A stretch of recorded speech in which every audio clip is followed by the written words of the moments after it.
Perkenalkan, nama saya Safirinus Hardi. Saya Maria Trisna Sera.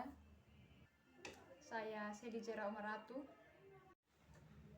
Kami dari kelompok SMA Negeri 4 Kupang akan mempresentasikan hasil diskusi kami dari ruang kolaborasi. Secara berkelompok, mahasiswa melakukan kritis sikap, perilaku, dan perbuatan guru yang teridentifikasi karakter buruk. Penting untuk dapat mengidentifikasi dan mengkritisi sikap, perilaku, dan perbuatan guru yang menunjukkan karakter buruk. Hal ini tidak hanya penting untuk perbaikan kualitas pendidikan, tapi juga untuk menciptakan lingkungan belajar yang positif dan mendukung peserta didik. Ada beberapa sikap, perilaku, dan tindakan guru yang teridentifikasi karakter buruk. Yang pertama, sikap tidak adil. Perilakunya itu memberikan perhatian lebih kepada siswa tertentu. Yang kedua, memberikan nilai yang tidak sesuai dengan kemampuan siswa. Yang ketiga, membeda-bedakan siswa dalam memberikan tugas atau kesempatan. Yang keempat, bersikap kasar atau tidak sopan kepada siswa tertentu. Yang kelima, memiliki prasangka buruk terhadap siswa tertentu. Nah, tindakan dari sikap tidak adil dan perilaku ini menyebabkan yang pertama, memberikan nilai lebih tinggi kepada siswa favoritnya meskipun hasil pekerjaannya tidak lebih baik dari siswa lain. Yang kedua, memberikan tugas yang lebih mudah kepada siswa tertentu dan tugas yang lebih sulit kepada siswa lain. Yang ketiga, memanggil siswa tertentu untuk maju ke depan kelas dan mempermalukannya di depan teman-temannya. Yang keempat, memberikan hukuman yang lebih berat kepada siswa tertentu dibandingkan dengan siswa lain yang melakukan pelanggaran yang sama. Sikap yang kedua adalah sikap arogan. Sikap arogan ini akan menimbulkan perilaku guru yang pertama, merasa selalu benar dan tidak mau menerima kritik. Yang kedua, menolak untuk mendengarkan pendapat siswa.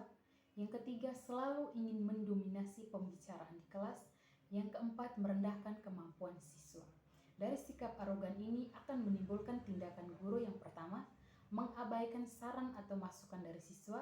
Yang kedua, memotong pembicaraan siswa saat mereka sedang berbicara. Yang ketiga, memberikan jawaban yang sinis atau menyindir ketika siswa bertanya. Yang keempat, menolak untuk membantu siswa yang mengalami kesulitan. Sikap guru yang ketiga yaitu sikap tidak sabar.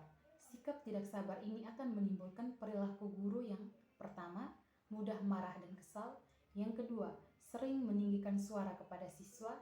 Yang ketiga, tidak memberikan waktu yang cukup kepada siswa untuk menyelesaikan tugas. Yang keempat, mudah menyerah ketika siswa mengalami kesulitan. Dari sikap tidak sabar ini akan menimbulkan tindakan yang dilakukan guru, yaitu yang pertama, memarahi siswa yang tidak dapat menjawab pertanyaan dengan cepat.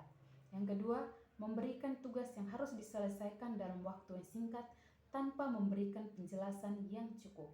Yang ketiga, meninggalkan siswa yang sedang belajar sendiri ketika mereka mengalami kesulitan. Yang keempat, mencoret jawaban siswa yang salah tanpa memberikan penjelasan. Karakter guru yang teridentifikasi buruk. Yang keempat adalah sikap tidak peduli. Sikap tidak peduli ini akan menimbulkan perilaku guru yang pertama, tidak menunjukkan minat terhadap kemajuan belajar siswa. Yang kedua, tidak memberikan dukungan dan motivasi kepada siswa. Yang ketiga, sering membatalkan kelas atau memberikan tugas yang tidak relevan dengan materi pelajaran. Hasil dari sikap tidak peduli ini akan menimbulkan tindakan guru yang pertama, tidak memberikan tugas rumah kepada siswa. Yang kedua, tidak memberikan penilaian terhadap hasil belajar siswa. Yang ketiga, tidak memberikan feedback atau saran kepada siswa tentang bagaimana mereka dapat meningkatkan kemampuan mereka. Yang keempat, tidak menghadiri rapat orang tua atau acara sekolah lain. Berikut beberapa poin penting yang perlu diperhatikan dalam melakukan kritikan. Yang pertama, fokus pada perilaku bukan pribadi.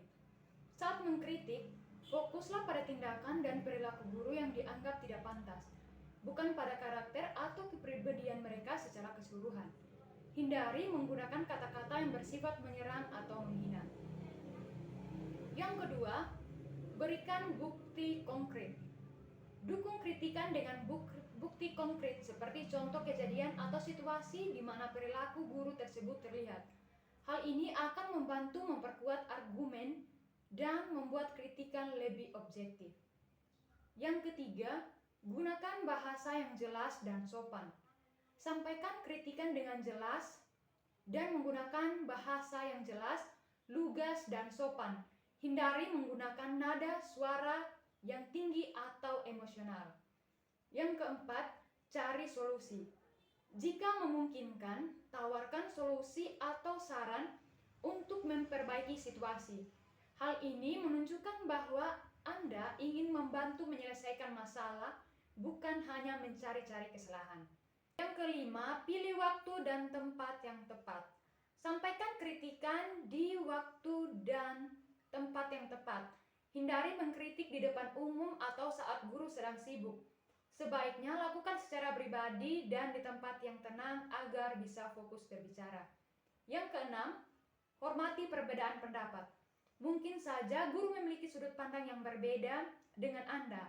Dengarkan penjelasan mereka dengan seksama dan hormati pendapat mereka meskipun Anda tidak setuju. Yang ketujuh, siap untuk dialog. Kritik yang konstruktif membuka ruang untuk dialog. Bersiaplah untuk berdiskusi dengan guru dan mencari solusi bersama. Sekian presentasi dari kelompok kami. Terima kasih.